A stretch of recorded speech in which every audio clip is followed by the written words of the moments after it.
Hey guys, it's Rachel. It's Thursday again. So quickly it's come around. And I'm going to be making a video with Cal this week, as always. This week we've been looking at knowing your limits, and we've looked at different aspects of that, including including Monday with regards to partying and drinking. Tuesday was looking at your relationship with the people around you and making sure that you can kind of focus on yourself and not lose yourself whilst trying to please others. And yesterday Ariel looked at knowing your limits with unhealthy aspects at home, like scales, mirrors, types of food. And so today I'm looking at knowing your limits with work and monitoring how much you work, the amount of work you do, your stress levels, that you're giving yourself free time, the kind of sleep that you're getting. I'm going to include that with work. I'm going to say could be anything that you're doing. It could be you could be studying in all aspects, whether you're in high school, whether you're in college, university, I don't know, doing your master's, doing a PhD, or working full-time, working part-time, even volunteer work. So it could be anything that you're doing that is kind of getting you out of the house a few times a week, and yeah, just that start with regards to your recovery. I know a lot of people go into recovery and they stay in school, they stay at university, and they continue to do what they're doing. And I'm not sure how much to touch on that, because I think that that's been kind of covered this week. And I know on Monday that Tara did quite a bit of an in-depth video looking at that kind of stuff. And so I'd kind of direct you towards her with that. And today I want to try and give you some advice, I guess, on how you keep yourself safe. And keeping yourself safe can mean monitoring your moods, making sure you're not getting too run down. As you know, a lot of you struggled with anorexia, and it actually ended up pulling me out of university.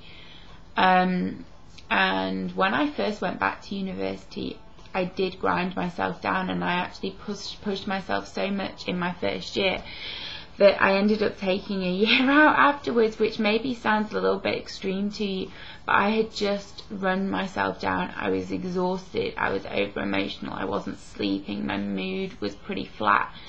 And my weight had been compromised, not because I'd necessarily engaged in my eating disorder, but just because my body still wasn't strong enough at that point. I'd gone back around 10 months into my recovery. So I was, gaining weight and stuff, but my body was pretty fragile still, and I ended up taking a year out. And in that year out, I really had to prioritise myself, and I had to put myself first. And I know I made this video last week about putting yourself first, and I had to look at how I could keep myself safe and continue to study or work. So what I would say to you is that you really need to be honest with yourself, and there's no other way to do this than being honest with yourself and saying, okay, this is what I want to be able to do. I want to be able to work, or I want to be able to work part-time, I want to continue with my studying. I'm doing my post-grad study now, and I've had to approach it in a very different way, and that means by not being a complete perfectionist. It means letting go. It means saying, enough, I've done what I can, that has to be good enough. It has meant not getting the grades that maybe I achieved when I did my actual degree. It's meant kind of being in that average category whereby I do okay. I study, I do work hard in the sense that I'm pretty motivated, but I limit myself, and I am incredibly aware of how much time I give to studying, and that is what I'm doing at the moment. I'm not working, so I'm a full-time student, but I still have to give myself space, and I still have to say, right, I'm going to work for, say, if I get up, right, I'm going to work for an hour and a half, and then I'm going to have some lunch, maybe phone a friend, and then I'm going to work for another hour and a half. And you just break it down, and if one day your concentration isn't there, which I know for a lot of us concentration can be quite difficult, it's me saying, do you know what, I'm just not going to get anywhere with this today. I can't focus, I can't seem to get myself, and I'm just going to upset myself or stress myself out, and I'm just going to say, right, this morning I'm not going to work, and I'm going to go and do some chores, or I'm going to go and read a book, or I'm going to do whatever, watch a movie, and I'll go back to that in the afternoon and see if I can focus. And more often than not, I think that tends to work. And so if you're really struggling to concentrate, I have to say to you, you know, give yourself space if you need it. And so what am I asking you to monitor? I want you to monitor how maybe run down you feel. If you're feeling completely exhausted all the time, if you're overly emotional, if you're very tired and you don't particularly want to see people, and you're kind of becoming a bit more reclusive, I'd say to you, right, okay, you need to prioritize yourself, and you need to figure out how you don't overwork yourself. And that can come from advice. For me, I have some amazing friends, I mean like blessed friends, and they help me monitor what is enough, you know, and when I'm doing too much.